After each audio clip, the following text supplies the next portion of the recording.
ആളുകൾ വിവാഹം കഴിക്കുന്നത് അവരുടെ ലോൺലിനെസ് മാറ്റാൻ വേണ്ടിയിട്ടാണ്. Marriage does not solve your loneliness. ഏകാന്തത മാറ്റാനായിട്ട്, ഒരു ലോൺലെസ് ഫീൽ, ഒറ്റപ്പെടൽ മാറ്റാനായിട്ട് നമ്മളൊരു മാരേജിലേക്കോ ദാമ്പത്യത്തിലേക്കോ ഒക്കെ പോയി കഴിഞ്ഞാൽ, if you scared of loneliness then don't get married.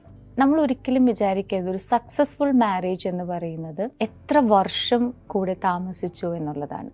പലപ്പോഴും ആളുകൾ പറഞ്ഞു ഞാൻ 25 വർഷം അല്ലെങ്കിൽ 30 വർഷം, ദ ഡ്യൂറേഷനാണ് ആളുകൾ കണക്കാക്കുന്നത്.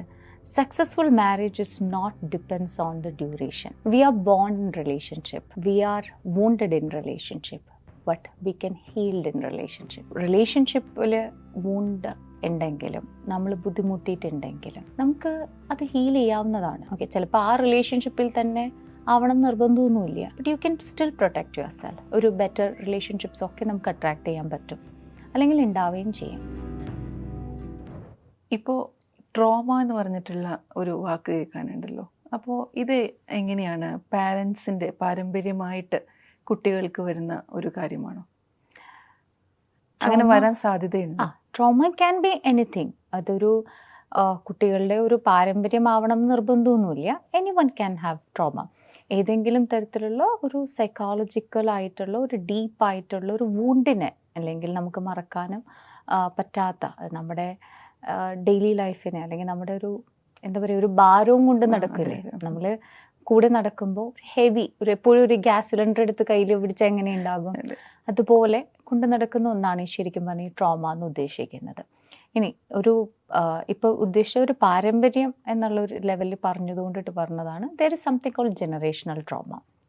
ദാറ്റ് ഈസ് നത്തിങ് ബട്ട് നമ്മുടെ പാരൻസിൻ്റെ ഇടയിൽ അൺറിസോൾവ്ഡ് ആയിട്ടുള്ള ട്രോമാസ് ഉണ്ടാവും. നമ്മൾ ഈ ഡയബറ്റീസും BP-യും മറ്റ് ഹെൽത്ത് കണ്ടീഷൻസും ഒക്കെ പാരമ്പര്യമായിട്ട് വരുന്നത് മാത്രമേ നമ്മൾക്ക് അറിവുള്ളൂ. പക്ഷെ traumas can also pass to the next generation.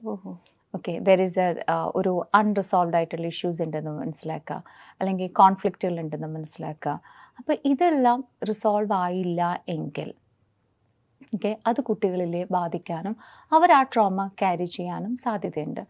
For example, എനിക്കൊരു കേസ് കിട്ടി. അതിനകത്ത് ഒരു കുട്ടിയാണത്. കുട്ടി എന്ന് പറഞ്ഞിട്ടുണ്ടെങ്കിൽ ഒരു 20 വയസ്സ്, ഓക്കെ, ഒരു ഡിഗ്രി പഠിക്കുന്ന ഒരു ടൈമാണ്. അപ്പോൾ ഹിസ് പ്രോബ്ലം ഇസ് ഫ്രണ്ട്സ് ആരും ഇല്ല. ഒറ്റ കുട്ടിയാണുള്ളത്, ഫ്രണ്ട്സ് ആരും ഇല്ല. അപ്പോൾ ഫ്രണ്ട്ഷിപ്പ് ഉണ്ടാക്കിയതെല്ലാം പോവുകയും ചെയ്തു. അപ്പോൾ ദാറ്റ് ഈസ് ദ പ്രോബ്ലം. അപ്പോൾ പുള്ളിയുടെ അച്ഛനാണ് കൊണ്ടുവന്നിരിക്കുന്നത്. അവന് സോഷ്യൽ സ്കിൽസ് ഭയങ്കര കുറവാണ് എന്നൊക്കെ. അപ്പം നമ്മൾ പല അതർ എലമെൻറ്റ്സ് ഒക്കെ നോക്കി. ഓക്കെ, അപ്പോൾ അതിലൊന്നും വലിയ കുഴപ്പങ്ങളൊന്നും തന്നെയില്ല. പക്ഷെ ഫ്രണ്ട്സ് എന്ന് പറയുന്ന ഒരു സാധനം, ഫ്രണ്ട്ഷിപ്സ് ആ ഫെയിലിങ്. ഫ്രണ്ട്ഷിപ്പ് ഉണ്ടാക്കാൻ പറ്റുന്നില്ല എന്നുള്ളതാണ്. വെൻ എക്സ്പ്ലോർഡ് ഇവൻ്റെ മദറിനെ നോക്കിക്കഴിഞ്ഞപ്പോൾ, മദറ് ഒരു ന്യൂക്ലിയർ ഫാമിലിന്നാണ്. ഒറ്റയ്ക്കൊരു മോളെ ഉണ്ടായിരുന്നുള്ളൂ. മദറിനോട് ഇൻട്രാക്ട് ചെയ്തപ്പോൾ മദറിൻ്റെ വായിൽ നിന്ന് വന്ന ഒരു വാക്കാണ് ഇത്. അത് എന്നോടല്ല പറഞ്ഞത്, കുട്ടിയോടാണ് പറഞ്ഞത്. Mother use to tell him every day, കുട്ടിയായിരുന്ന സമയത്ത്, we came alone, we live alone and we go alone. Okay, and അമ്മയുടെ അവൻ ഗ്രാൻഡ് മദർ വാസ് ഹാവിങ്, അതും ന്യൂക്ലിയർ ഫാമിലിയാണ്.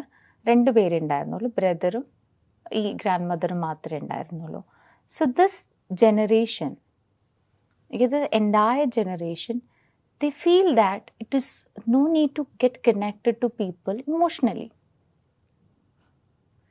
ഓക്കെ, അപ്പോൾ നമ്മൾ വിചാരിക്കുന്ന ഒരു ചെറിയ കാര്യം പോലും ഇത്തരത്തിലുള്ള കണക്ഷൻസ് ഉണ്ടാവാം.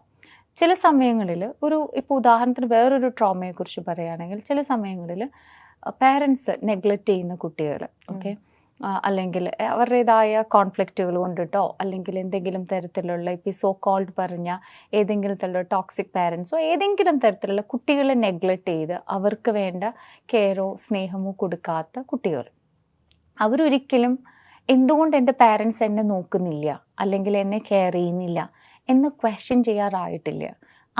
കാരണം അവരുടെ പാരൻസിനെ കുറ്റം പറയുക എന്നുള്ളത് അവരുടെ അതെ, അതെ, ബോധത്തിലേക്ക് വന്നിട്ടുണ്ടാവില്ല. Instead of that they started internalising that I am not worthy of receiving this love, അല്ലെങ്കിൽ എനിക്ക് എന്തോ കുഴപ്പമുണ്ട്. അവരൊരു ഷെയിമിലേക്കും അല്ലെങ്കിൽ ഒരു വർത്ത്ലെസ്നെസ് ഒരു ഫീലിലേക്കും ഒക്കെ പോവാനുള്ള സാധ്യത. അപ്പം ഇത്തരം കുട്ടികൾ ഇൻട്രോവേർട്ട് ആയിട്ട് അല്ലെ ഇൻട്രോവേർട്ടോ എക്സോവേർട്ടോ, പക്ഷെ ഇത്തരം കുട്ടികൾ രണ്ട് രീതിയിൽ മാറാനായിട്ട് സാധ്യത. ഒന്നില്ലെങ്കിൽ ദേ ബിക്കം ഓവർ അച്ചീവേഴ്സ്, എല്ലാത്തിലും പാരൻസിൻ്റെ ആ ഒരു അറ്റൻഷൻ കിട്ടാനായിട്ടോ അല്ലെങ്കിൽ ഒരു ഭയങ്കര എല്ലാത്തിനും ഒരു ഓവർ അച്ചീവേഴ്സ് ആയിട്ട് മാറും. അതല്ല എങ്കിൽ നേരെ ഓപ്പോസിറ്റും ആവാൻ സാധ്യതയുണ്ട്. അപ്പോൾ അവരുടെ റിലേഷൻഷിപ്പിലും അവരിത് എക്സിബിറ്റ് ചെയ്യും. Because they have not seen the parents are ഒരു ലവിങ് നേച്ചറോ, അല്ലെങ്കിൽ അവനത് റിസീവ് ചെയ്തിട്ടില്ല. അപ്പം അതല്ലേ വേറൊരാൾക്ക് കാണിക്കാൻ പറ്റുള്ളൂ.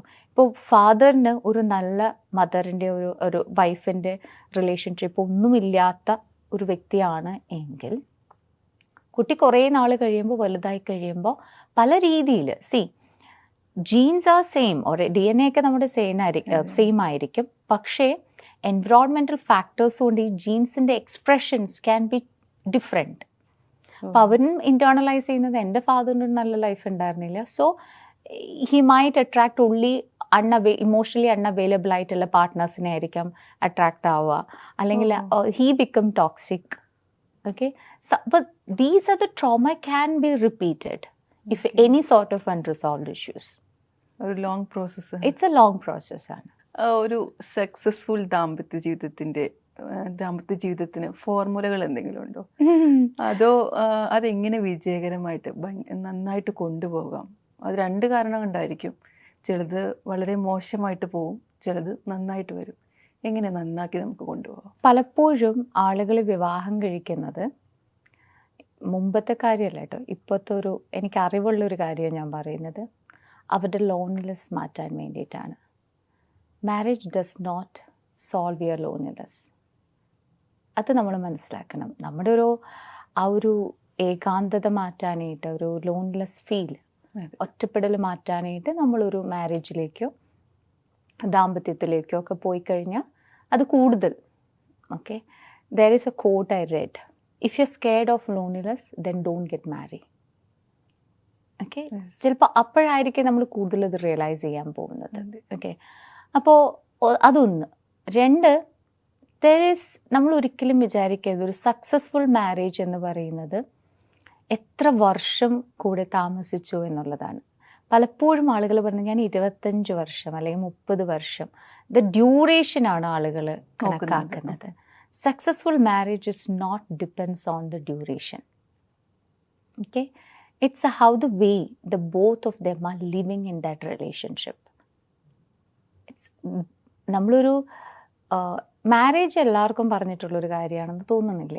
ഓക്കെ, മാരേജ് എല്ലാവർക്കും പറഞ്ഞിട്ടുള്ളൊരു കാര്യവുമല്ല. പക്ഷേ നമ്മുടെ ഒരു സൊസൈറ്റി റൂൾസ് വെച്ചിട്ട്, ഒരു സിസ്റ്റം വെച്ചിട്ട് എല്ലാവരും ആ മാരേജിലേക്ക് എല്ലാവരെയും പുഷ് ചെയ്യാറുണ്ടെന്നുള്ളത് ഒരു പറയേണ്ടത് തന്നെ ഒരു കാര്യമാണ്. ഓക്കെ, അപ്പോൾ മനസ്സിലാക്കേണ്ടത് ഇത്രേ ഉള്ളൂ.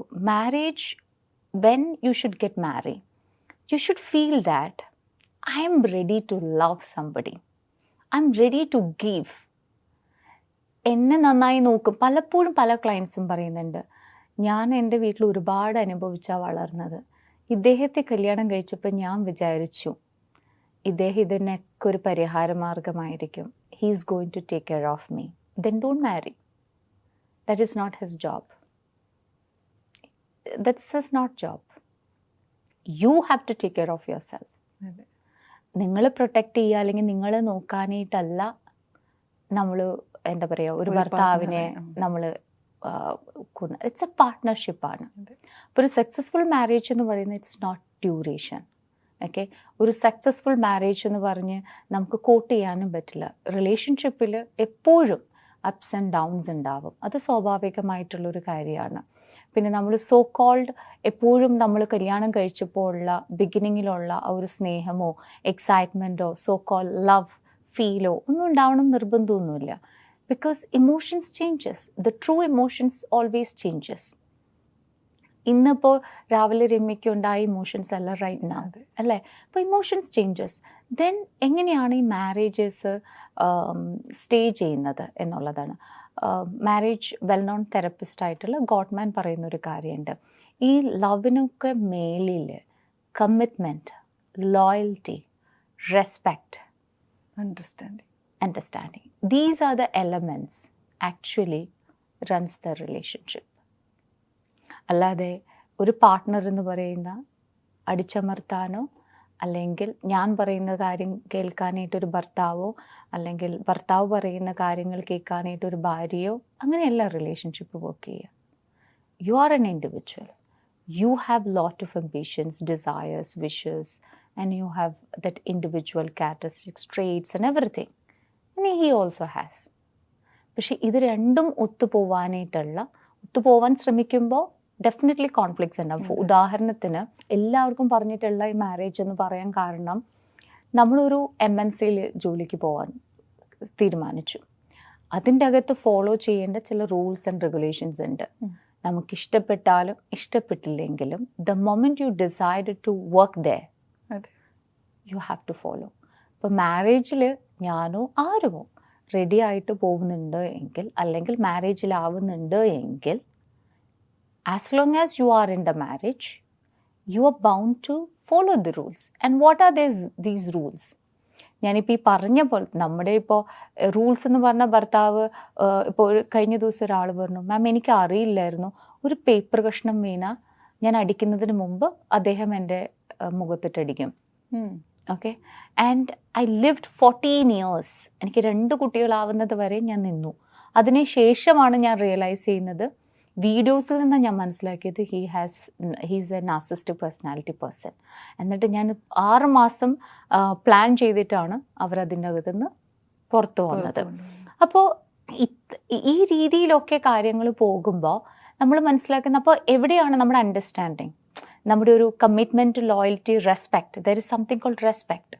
നമ്മളൊരു റെസ്പെക്റ്റ് ചെയ്യുന്നൊരു വ്യക്തി നമ്മൾ അടിക്കില്ല, അല്ലേ?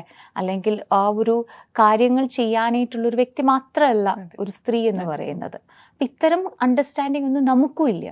നമ്മളെ 2 പേരിൽ ഒരാൾക്ക് അറിയുന്ന കാര്യമായിട്ടും ചിലപ്പോൾ ടോക്സിക് ആണെങ്കിലും നമ്മൾ എന്തുകൊണ്ടാണ് അത് തിരിച്ച് സെൽഫ് റിയലൈസ് ചെയ്തിട്ട് തിരിച്ചു വരാത്തത്? എന്താ? സോ ഫാർ റിലേഷൻഷിപ്പിലായി കഴിയുമ്പോൾ എസ്പെഷ്യലി ഇത്തരം ടോക്സിക് റിലേഷൻഷിപ്പിലാകുമ്പോൾ ദേ ഡെവലപ്പ് ട്രോമ ബോണ്ടിങ്. അത് അവരില്ലാതെ നമുക്ക് ജീവിക്കാൻ പറ്റില്ല എന്നുള്ള ആ ഒരു സാഹചര്യത്തിലേക്ക് നമ്മൾ എത്തിച്ചിട്ടുണ്ടാവാം. ഉദാഹരണത്തിന് ഇപ്പോൾ ഞാൻ ഈ പറഞ്ഞ കേസിൽ അദ്ദേഹം പറഞ്ഞ രീതിയിൽ ഇവർക്കൊരു ഫ്രണ്ട്സ് ഇല്ലാണ്ടാക്കി, ഇവരുടെ റിലേറ്റീവ്സ് ആയിട്ട് യാതൊരു കോണ്ടാക്ട്സ് ഇല്ല, പാരൻസ് ആയിട്ടുള്ള കോണ്ടാക്ട്സ് ഇല്ല, എല്ലാം മിനിമലാണ്. And they feel that I have only this person. ഈ പേഴ്സൺ ഇല്ലെങ്കിൽ എനിക്ക് മുന്നോട്ട് പോകാൻ പറ്റില്ല എന്നുള്ളതാണ്. ഞാൻ സ്റ്റക്കാണ്. ഇത്രയും ഒക്കെ ആണെങ്കിലും ഹി ലവ്സ് മീ. അപ്പോൾ ഒരുപാട് കെയോസ്ഡ് ആയിട്ടുള്ള ട്രോമാറ്റിക് സിറ്റുവേഷൻസ് ഉണ്ട്. But sometime there is a dopamine rise. ചിലപ്പോൾ അവർ ഇൻറ്റിമേറ്റ് ആവുന്ന ചില സാഹചര്യങ്ങൾ ഷി മൈറ്റ് ഫീൽ ദാറ്റ് അങ്ങനെയല്ല കേട്ടോ, ഹി ലൈക്സ് മീ. അപ്പം എവിടെയാണ് ആ ഒരു ബൗണ്ടറി, ആ ഒരു റെസ്പെക്റ്റ് ക്രോസ് ചെയ്യുന്നത് എന്ന് ആളുകൾക്ക് തിരിച്ചറിയാൻ പറ്റുന്നില്ല. അല്ലെങ്കിൽ ഞാനൊരു ടോക്സിക് റിലേഷൻഷിപ്പിലാണ്, അല്ലെങ്കിൽ ഞാൻ പെട്ടുപോയി, സ്റ്റക്കായി എന്നൊക്കെ തോന്നുമ്പോൾ നമ്മളെ തന്നെ അവിടെ നിന്ന് പ്രൊട്ടക്റ്റ് ചെയ്യാനൊന്നും ആരും നമ്മളെ പഠിപ്പിച്ചിട്ടില്ല. നമ്മൾ പഠിപ്പിച്ചിട്ടുണ്ടോ ചെറുപ്പത്തിലെ നിൻ്റെ പാർട്ട്ണർ മറ്റുള്ളവരുടെ മുമ്പിൽ വെച്ച് നിന്നെ പരിഹസിക്കുമ്പോൾ that is a toxic behaviour. He shouldn't be doing that. അല്ലെങ്കിൽ you should respect yourself and you should tell your partner that I am not happy with this, don't do this. അങ്ങനെയൊന്നും അസേർട്ടീവായിട്ട് ചെയ്യാനോ നമ്മൾ protect ചെയ്യാനോ V deserve respect അതുപോലും നമ്മൾ പഠിപ്പിച്ചിട്ടില്ല, അല്ലേ? അപ്പോൾ എവിടെ നിന്ന് തുടങ്ങണം ഇതിൻ്റെയൊക്കെ ഒരു പഠനം എന്നുള്ളതാണ്. നമ്മുടെ സ്കൂൾ ജീവിതങ്ങളിൽ നിന്ന് തന്നെ തുടങ്ങണം. നമ്മുടെ ഡിഫറെൻറ്റ് ജെൻഡേഴ്സിനെ നമ്മൾ റെസ്പെക്റ്റ് ചെയ്യേണ്ടതും ഒക്കെ. ഒരു ഡിഫറെൻറ്റ് ഇൻഡിവിജ്വൽ, ജെൻഡേഴ്സ് വേണ്ട, വേറൊരു ഇൻഡിവിജ്വലിനെ റെസ്പെക്റ്റ് ചെയ്യേണ്ടതും, എങ്ങനെ സംസാരിക്കണം, ഫിസിക്കൽ അബ്യൂസ് എങ്ങനെ ഇത്തരം കാര്യങ്ങൾ ചെയ്തുകൂടാ, ഇത്തരം ബോധം അല്ലെങ്കിൽ വിവേകം ഉണ്ടെങ്കിൽ മാത്രമാണ് റിലേഷൻഷിപ്പിലും അത് എക്സിബിറ്റ് ചെയ്യുള്ളൂ. അതുപോലെ റിലേഷൻഷിപ്പിലുള്ള ട്രോമ, പെയിൻ, ഇതൊക്കെ നമ്മളെങ്ങനെ ഫേസ് ചെയ്യും? അതായത് എങ്ങനെയാണ് അതൊക്കെ മാറിക്കിട്ടുക? ഹെൻഡ്രിക്സിൻ്റെ ഒരു ഫേമസ് കോട്ട് ഉണ്ട്, എനിക്ക് ഭയങ്കര പേഴ്സണലി ഇഷ്ടമുള്ള ഒരു കോട്ടാണ്. We are born in relationship, we are wounded in relationship, but we can healed in relationships. Okay, so റിലേഷൻഷിപ്പിൽ വൂണ്ട് ഉണ്ടെങ്കിലും നമ്മൾ ബുദ്ധിമുട്ടിയിട്ടുണ്ടെങ്കിലും നമുക്ക് അത് ഹീൽ ചെയ്യാവുന്നതാണ്. ഓക്കെ, ചിലപ്പോൾ ആ റിലേഷൻഷിപ്പിൽ തന്നെ ആവണം നിർബന്ധമൊന്നുമില്ല. But you can still protect your self, still you can have your healthy relationships with others, or in the future ഒരു ബെറ്റർ റിലേഷൻഷിപ്സ് ഒക്കെ നമുക്ക് അട്രാക്ട് ചെയ്യാൻ പറ്റും, അല്ലെങ്കിൽ ഉണ്ടാവുകയും ചെയ്യും. ഇതൊരു പെയിൻ, ഇപ്പം ഈ നേരത്തെ പറഞ്ഞതുപോലെ ഒരു പെയിൻ ഈസ് ഇന്നെവിറ്റബിൾ. പക്ഷേ സഫറിങ് ഈസ് ഓപ്ഷണലാണ്. ഓക്കെ, ഞാൻ ആ പെയിനിൽ തന്നെ നിൽക്കണോ എന്നുള്ളത് നമ്മുടെ ചോയ്സ് ആണ്. ഒരു നമ്മളിപ്പോൾ മെൻ്റൽ ഇൽനെസ്സിൻ്റെ കാര്യം പറഞ്ഞാൽ നമ്മുടെ ചോയ്സ് അല്ല, അത് നമ്മളിൽ നിന്ന് വന്നു പോകുന്ന, നമ്മുടെ പല ഫാക്ടേഴ്സ് വെച്ചിട്ട് വന്നു പോകുന്ന ചില കാര്യങ്ങളാണ്. ബട്ട് വേർ ആസ് ഇത്തരം റിലേഷൻഷിപ്സിൻ്റെ കാര്യങ്ങളിലൊക്കെ നമ്മൾ അകപ്പെട്ടു പോകുമ്പോൾ ഏതെങ്കിലും ഒരു പോയിന്റിൽ നമുക്ക് അവയർനെസ് കിട്ടും, അല്ലേ? നമുക്ക് തീരെ കിട്ടാത്തൊരു ലോകത്തല്ല ഇന്ന് നമ്മൾ ജീവിക്കുന്നത്. പക്ഷേ സൊസൈറ്റി ഒരു പ്രധാന ഘടകമാണോ? യെസ്, സൊസൈറ്റി ഒരു പ്രധാന ഘടകം തന്നെയാണ്. പക്ഷേ you still have the knowledge, അല്ലെങ്കിൽ ഒരു അവയർനെസ് കിട്ടുന്ന ആ ഒരു മൊമെൻറ്റിൽ you can decide whether I have to go to that suffering mood or not എന്നുള്ളത്. വേദന എന്നും ഇപ്പോൾ യു ജസ്റ്റ് വേറെ ഒന്നും വേണ്ട, റിലേഷൻഷിപ്പ് ഒന്നും വേണ്ട, you just associate this word pain. അത് തന്നെ നമുക്ക് ആ ഒരു വേർഡ് തന്നെ നമുക്കൊരു സെൻസേഷൻ കൊണ്ടുവരും, അല്ലേ? ഒരു ഫീൽ കൊണ്ടുവരും. ഓക്കെ, അപ്പോൾ പെയിൻ, എന്ത് തരത്തിലുള്ള പെയിൻ ഉണ്ടാകുമ്പോൾ, ഫിസിയോളജിക്കൽ പെയിൻ ഉണ്ടാകുമ്പോഴും ഇമോഷണൽ പെയിൻ ഉണ്ടാകുമ്പോഴും ആദ്യം ഒരു മനുഷ്യനുണ്ടാവുക ഷോക്കാണ്. ആളുകൾ പകച്ചു പോകും when they get pain. Elizabeth കുബ്ലർ-റോസ് പറയുന്ന ഒരു 5 സ്റ്റേജസ് ഉണ്ട്. നമ്മൾ ഏതൊരു റിലേഷൻഷിപ്പിലോ അല്ലെങ്കിൽ നമ്മുടെ സ്നേഹിച്ച ആളുകൾ നമ്മളിൽ നിന്ന് നഷ്ടപ്പെടുമ്പോഴോ, അല്ലെങ്കിൽ ഗ്രീഫോ, അല്ലെങ്കിൽ ഒരാൾ മരിച്ചു പോകുമ്പോഴോ ഒരു മനുഷ്യൻ ആ പെയിൻ കടന്നു പോകുന്ന 5 സ്റ്റേജസിനെ കുറിച്ചിട്ട് പറയുന്നുണ്ട്. ദ ഫസ്റ്റ് ഈസ് ഡിനയൽ എന്നുള്ളതാണ്. ഓക്കെ, ആ ഒരു ഡിനയൽ സ്റ്റേജിൽ നമുക്കിത് എന്ത് പറ്റി, അല്ലെങ്കിൽ ഇത് എന്തുകൊണ്ട് സംഭവിച്ചു, അല്ലെങ്കിൽ ഇതെനിക്ക് സംഭവിക്കാൻ പാടില്ലാത്തത് കൊണ്ടിട്ടാണ്, അല്ലെങ്കിൽ ഇത് സംഭവിച്ചൊരു കാര്യം റിയാലിറ്റിയിൽ ഇത് സംഭവിച്ചാലും നമ്മളത് പുഷ് ചെയ്യും, ഇതല്ല എന്നുള്ള രീതിയിൽ ഇത് പുഷ് ചെയ്യും. ഇപ്പോൾ പറഞ്ഞില്ല, നേരത്തെ പറഞ്ഞതുപോലെ അയാൾ ടോക്സിക് ആണ്, ഇതെല്ലാം മനസ്സിലായിട്ടും വി ഡിനൈ ഇറ്റ്. അതല്ല കേട്ടോ, അങ്ങനെയല്ല. ഞാൻ നേരത്തെ എൻ്റെ ടോക്സിക് വർക്ക് എൻവയോൺമെൻറ്റിനെ കുറിച്ച് പറഞ്ഞപ്പോഴും ഫസ്റ്റ് ഐ ഡിനൈഡ് ഇറ്റ്. അങ്ങനെ ആവാൻ സാധ്യതയില്ല. അതൊരു നാച്ചുറൽ റെസ്പോൺസ് ആണ്. First we deny, then slowly we move to another phase, that is anchor.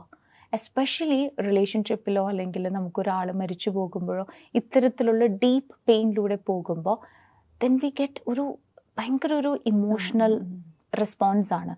ചിലപ്പോൾ ദേഷ്യം വരാം, ഫ്രസ്ട്രേഷൻ വരാം, ഇറിറ്റേഷൻ വരാം.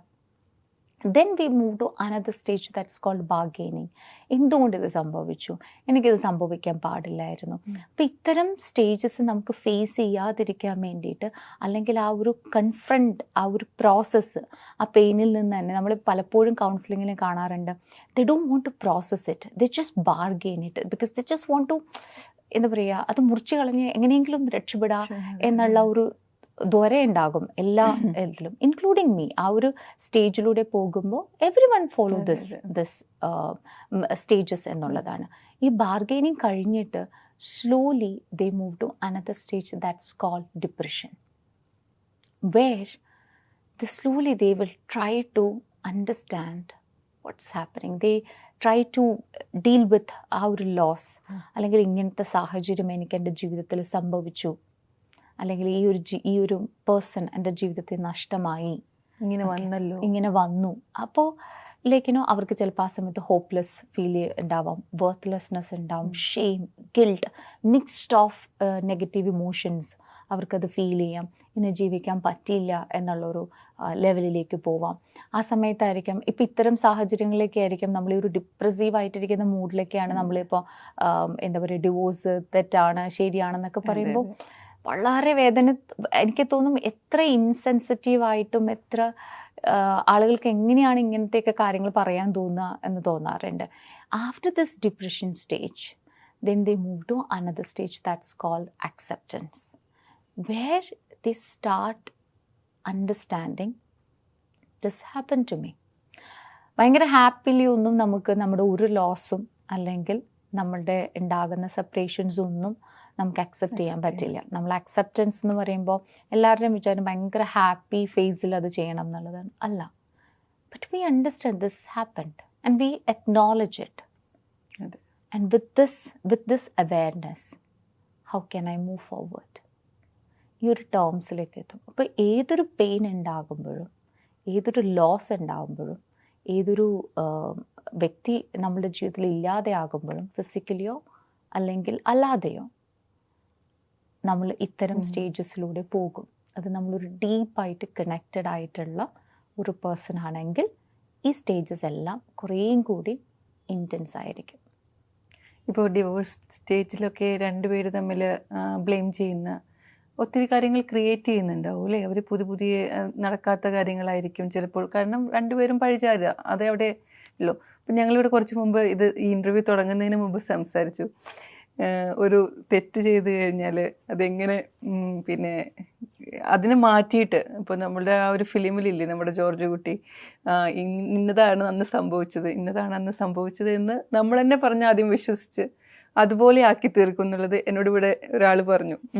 അപ്പോൾ ഇതൊക്കെ പിന്നീട് അവരും അതുതന്നെയായിരിക്കുമോ ചിന്തിക്കുന്നത്? അതായത് ഇയാൾ എന്നോട് ഇങ്ങനെയാണ് ചെയ്തത്, അത് 2-3 പ്രാവശ്യം പറഞ്ഞ് അത് അവരുടെ തന്നെ മനസ്സിലേക്ക് അത് കൊണ്ടുവന്ന് ഇവൾ എൻ്റെ അടുത്ത് ഇങ്ങനെയാണ് ചെയ്തത്, അങ്ങനെയുള്ള കാര്യങ്ങളൊക്കെ വരാറുണ്ടോ?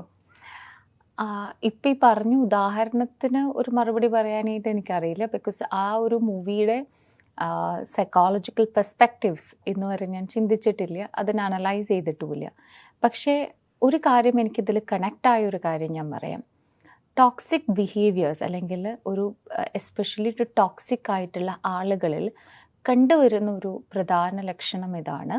അവർ ടോക്സിക് ആണെന്നും നമ്മൾ ഭയങ്കര ബുദ്ധിമുട്ടിക്കാറുണ്ടെന്നും ഒക്കെ നമുക്കറിയാവുന്നൊരു കാര്യമാണ്. പക്ഷേ അത് നമ്മൾ തിരിച്ചറിയാൻ, ഇയാൾ ഒരു ടോക്സിക് ആണ് എന്ന്, ആണോ പെണ്ണോ ആയിക്കോട്ടെ, തിരിച്ചറിയാനായിട്ടുള്ള പ്രധാനപ്പെട്ട ഒരു ലക്ഷണം ഇതാണ്. നമ്മൾ എന്ത് അവരോട് പറയാൻ ചെന്നാലും they change the focus to us. Okay, they flip that situation.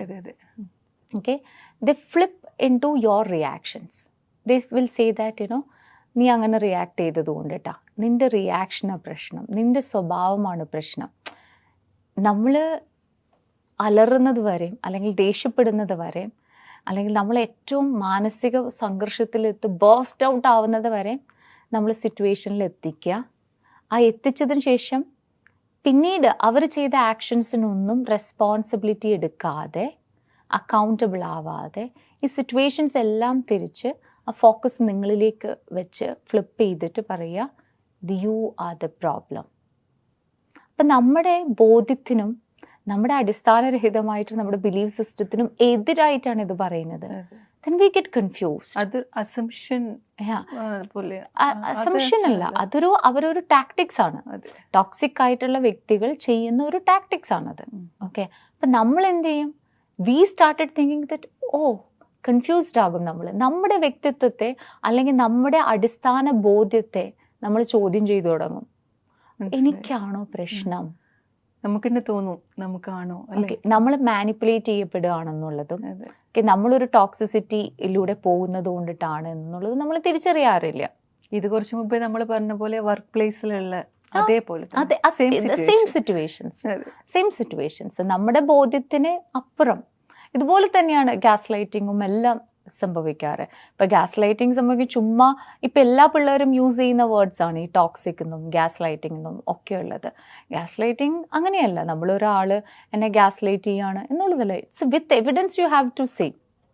Okay, നമ്മൾ ഇന്നൊരാൾ എന്താ പറയുക കൊള്ളില്ല എന്ന് പറഞ്ഞത് കൊണ്ടിട്ട് നമ്മൾ ആ വ്യക്തിയെ നോക്കി കാണുമ്പോൾ അതല്ല gas lighting. Gas lighting as നമുക്ക് ബോധ്യമുണ്ട് ഇതല്ല സംഭവിച്ചത് എന്നുള്ളത്. പക്ഷെ വേറൊരു വ്യക്തി നമ്മുടെ അടിസ്ഥാന ബോധ്യത്തെ മറച്ചുകൊണ്ടിട്ട് നമ്മളെ പറഞ്ഞ് തെറ്റിദ്ധരിപ്പിച്ച് ഓക്കെ അത് ഫ്ലിപ്പ് ചെയ്ത് നമ്മളിലേക്ക് തിരിക്കുന്ന ഒരു അവസ്ഥയാണ്. അതെ. ഓക്കെ, നമ്മുടെ യാഥാർത്ഥ്യ ബോധ്യത്തെ തന്നെ ചോദ്യം ചെയ്യുന്ന ഒരു അവസ്ഥയാണ് ഗ്യാസ് ലൈറ്റിംഗ് എന്ന് പറയുന്നത്. ഇപ്പൊ നമ്മൾ ഒരുപാട് സംസാരിച്ചു, അതിൽ പെയിനെ കുറിച്ച് നമ്മൾ പറഞ്ഞു, ഒത്തിരി കേസസ് പറഞ്ഞു. അപ്പോൾ നമുക്കുണ്ടാവുന്ന ഏറ്റവും വലിയൊരു പെയിൻ അത് ഏകാന്തതയാണോ? ലൈക്ക് യു സെഡ്, എനിക്ക് ഒരു മദർ തെരേസ പറയുന്ന ഒരു കോട്ടുണ്ട്, ഈ ലോകത്തിലെ ഏറ്റവും അനുഭവിക്കുന്ന ഒരു ദാരിദ്ര്യം എന്ന് പറയുന്നത്, ഏറ്റവും വേദനയുള്ള ഒരു ദാരിദ്ര്യം എന്ന് പറയുന്നത് ഏകാന്തതയാണ് എന്നുള്ളത് തോന്നിയിട്ടുണ്ട്.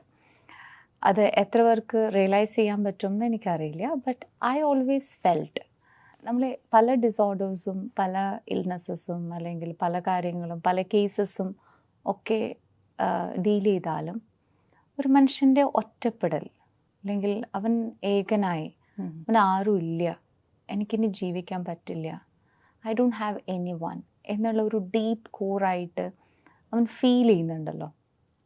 ചിലപ്പോൾ നമ്മളുടെ കാഴ്ചയിൽ അവൻ എല്ലാവരും ഉണ്ടായിരിക്കാം, എന്നാലും ആരുമില്ല ഉള്ളിൻ്റെ ഉള്ളിൽ ആ ഫീല് ഇറ്റ്സ് മോസ്റ്റ് എന്താ പറയുക ഇൻറ്റൻസ് ആയിട്ടുള്ള ഒരു ഡീപ്പ് പെയിനാണ്.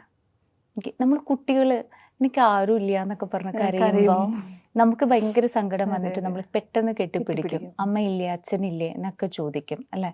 പക്ഷേ അതേ ആ ഒരു അങ്ങനത്തെ ഒരു കുട്ടി പിന്നെ വളർന്നു വരുമ്പോഴും അവൻ്റെ മനസ്സിൽ അത്രയും വലിയൊരു വേദന, അവനോടൊപ്പം വളരുന്ന ഒരു ഏകാന്തത അല്ലെങ്കിൽ ഒരു ഒറ്റപ്പെടൽ കൊണ്ട് നടക്കുന്ന ഒരു അവസ്ഥയുണ്ടെങ്കിൽ can you imagine how intense it is? So it is the most painful thing. ഇതെൻ്റെ ഒരു എനിക്ക് തോന്നിയിട്ടുള്ളൊരു കാര്യമാണ്. ഓക്കെ, എനിക്ക് എൻ്റെ പെയിനെ കുറിച്ചിട്ടല്ലേ അല്ലെങ്കിൽ ഞാൻ അറിഞ്ഞ എക്സ്പീരിയൻസിനെ കുറിച്ചിട്ടല്ലേ പറയാൻ പറ്റുള്ളൂ. So I always felt that's A most difficult അല്ലെങ്കിൽ സിവിയർ ആയിട്ടുള്ള ഒരു പെയിൻ, ഒരു ഫിസിയോളജിക്കൽ പെയിനൊക്കെ നമുക്ക് ഒരു പെയിൻ ഉണ്ടെങ്കിലും ഇതാണൊരു ഇമോഷണൽ ആയിട്ട് നമ്മൾ നോക്കുകയാണെങ്കിൽ ഒരു ഡീപ്പ് പെയിൻ എന്ന് വേണമെങ്കിൽ പറയാം. അതിനെ നമുക്ക് എങ്ങനെ ഫേസ് ചെയ്യാൻ പറ്റും?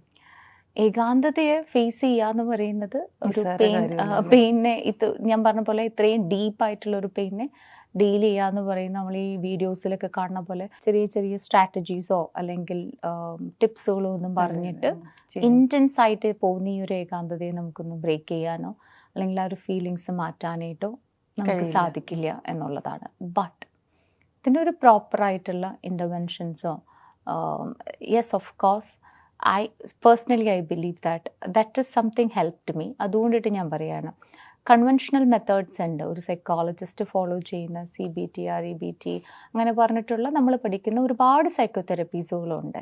ദേ ആർ റിയലി ഹൈലി എഫക്റ്റീവായിട്ടുള്ള തെറപ്പീസൊക്കെ തന്നെയാണ്. പക്ഷെ ചില ക്ലയൻസ് നമ്മുടെ അടുത്ത് വരുമ്പോൾ നമ്മൾ യൂഷ്വലി ഫോളോ ചെയ്യുന്ന കാര്യങ്ങൾ തെറപ്പി മൊഡാലിറ്റീസ് ഒന്നും വർക്കൗട്ട് ആവാത്ത സമയങ്ങളുണ്ട്. അപ്പോൾ ഭയങ്കര ഇൻറ്റൻസ് ആയിട്ടുള്ള ചിലപ്പോൾ തെറപ്പീസുകൾ ആവശ്യമായിട്ട് വന്നേക്കാം. പക്ഷെ അതിൻ്റെയൊക്കെ എംപിരിക്കൽ എവിഡൻസ് വളരെ കുറവായതുകൊണ്ടിട്ട് അതൊന്നും സാധാരണ പ്രൊഫഷണൽസ് ചെയ്യാറുണ്ടോ എന്നറിയില്ല. ഫോർ എക്സാമ്പിൾ ഫാമിലി കോൺസ്റ്റലേഷൻ, അങ്ങനെ ഡിഫറെൻ്റ് ആയിട്ടുള്ള തെറപ്പി, EMDR അങ്ങനെയൊക്കെ പറഞ്ഞിട്ടുള്ള ഡീസെൻസിറ്റൈസേഷൻ ചെയ്യുന്ന കുറേ കാര്യങ്ങളുണ്ട്.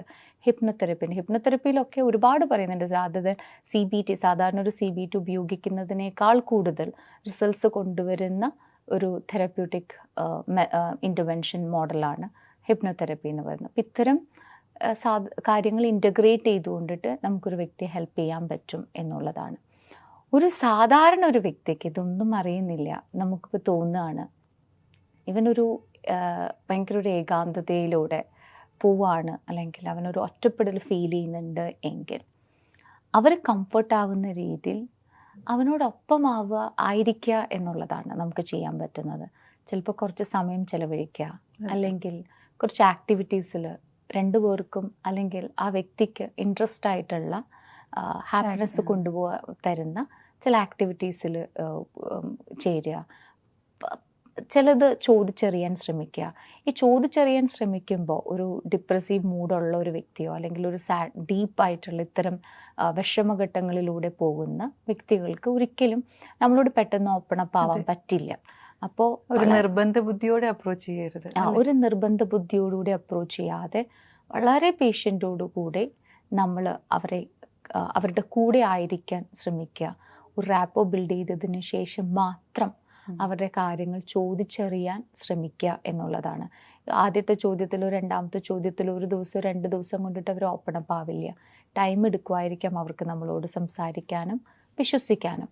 അതിനുശേഷം അവർ പറയുന്ന കാര്യങ്ങൾ അവർ ഒരിക്കലും ഒരു മുൻവിധിയോടുകൂടി കേൾക്കാതെ, ഒട്ടും ജഡ്ജ്മെൻറ്റ്സ് ഇല്ലാതെ അവരെ കേൾക്കാനായിട്ട് നമുക്ക് ശ്രമിക്കുക എന്നുള്ളതാണ്. കേട്ടതിന് ശേഷം ഒരുപാട് സൊല്യൂഷൻസ് ഒന്നും കൊടുക്കണ്ട. We have the tendency of giving advices, അല്ലെങ്കിൽ ഒരു അഡ്വൈസ് ചെയ്യുക, സജഷൻസ് കൊടുക്കുക, അഡ്വൈസ് ചെയ്തിട്ട് ഇന്നത് ചെയ്താൽ നിൻ്റെ പ്രോബ്ലം ശരിയാവും, അല്ലെങ്കിൽ നീ ഒരു സിനിമയ്ക്ക് പോടാം. ഇതൊക്കെയാണ് നമ്മളെപ്പോഴും ചെയ്യാറ്. Don't give any advices, just be with them, listen to them. ഒരു ആക്റ്റീവ് ലിസണർ ആവുക. ഈ അഡ്വൈസസ് ഒന്നും പറയാതെ അത് കേട്ടതിന് ശേഷം you can ask that person, എങ്ങനെ ഞാൻ നിൻ്റെ അടുത്ത് പെരുമാറണം, അല്ലെങ്കിൽ എങ്ങനെ ആയിരിക്കണം എന്നാണ് നിങ്ങൾ ആഗ്രഹിക്കുന്നത്. And they will tell you what they want. Okay, how do you have to respond to them എന്നുള്ളത്. അപ്പോൾ they may tell you I need, ചിലപ്പോൾ നിൻ്റെ ഒരു പ്രസൻസ് തന്നാൽ മതി, അല്ലെങ്കിൽ ഇടയ്ക്കിടയ്ക്ക് എൻ്റെ അടുത്ത് വന്നാൽ മതി, അല്ലെങ്കിൽ എന്നെ ഒന്ന് ഹഗ് ചെയ്താൽ മതി, അല്ലെങ്കിൽ എൻ്റെ അടുത്ത് കുറച്ച് നേരം ഇരുന്നാൽ മതി. ദേ will tell U. And with their preferences you can be with that person. Then slowly you can tell that person, you are not alone, you need a guidance. Okay. I'm not a better person here, why don't we go for a professional help? It's a long process ആണ്. ഇത് നമ്മൾ പറയുന്ന പോലെ അത്ര എളുപ്പമൊന്നുമല്ല. ഇത് long പ്രോസസ്സാണ്. Then അത്രയും കംഫർട്ടായി കഴിയുമ്പോൾ they just willing to come for a professional help. ചില ആളുകൾ ഇങ്ങനെ പിടിച്ചു വലിച്ചിട്ടൊക്കെയാണ് നമ്മുടെ അടുത്ത് കൗൺസിലിങ്ങിന് കൊണ്ടുവരുന്നത്.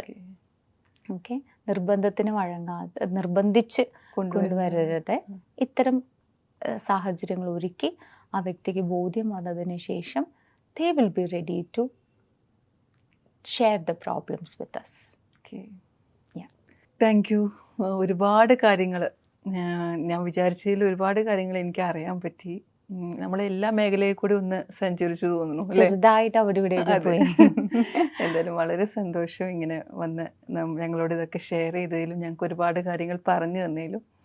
Thanks Ramya. I also really happy. കാരണം എനിക്ക് ഭയങ്കര കംഫർട്ടായിട്ട് ഇരുന്ന് സംസാരിക്കാൻ പറ്റി. പിന്നെ യു ആസ്റ്റ് അങ്ങനത്തെ ഒരു എന്താ പറയുക, മുൻവിധികളൊന്നും ഇല്ലാതെ ഒരു ക്യൂരിയോസിറ്റി മൈൻഡോടുകൂടി ഇറ്റ്സ് എ ജസ്റ്റ് ഷെയറിങ്. അപ്പോൾ എന്നെയും അത്രയും കംഫർട്ടബിളാക്കി ക്വസ്റ്റ്യൻസ് ചോദിച്ചതിനും അതുകൊണ്ടിട്ടാണ് എന്നോട് എൻ്റെ പേഴ്സണൽ കാര്യങ്ങൾ പോലും ആ ഒരു ഇൻട്രാക്ഷൻസിലൂടെ മുമ്പുണ്ടായിരുന്നതും അതിനുശേഷം ഇപ്പോഴും എനിക്ക് പറയാനായിട്ട് സാധിച്ചത്. അപ്പോൾ എന്നെ അത്രയും കംഫർട്ടാക്കി ചെയ്യാന്നുള്ളത്, വലിയ ആളാണ്, എന്നെ ബുക്ക് എഴുതി ആളുകൾക്ക് അറിയാവുന്ന ഒരാളാണ്. അപ്പോൾ ആ ഒരു ലെവലിൽ എന്നെയും ഹാൻഡിൽ ചെയ്തതിന് ഒരുപാട് നന്ദി. Thank you very much.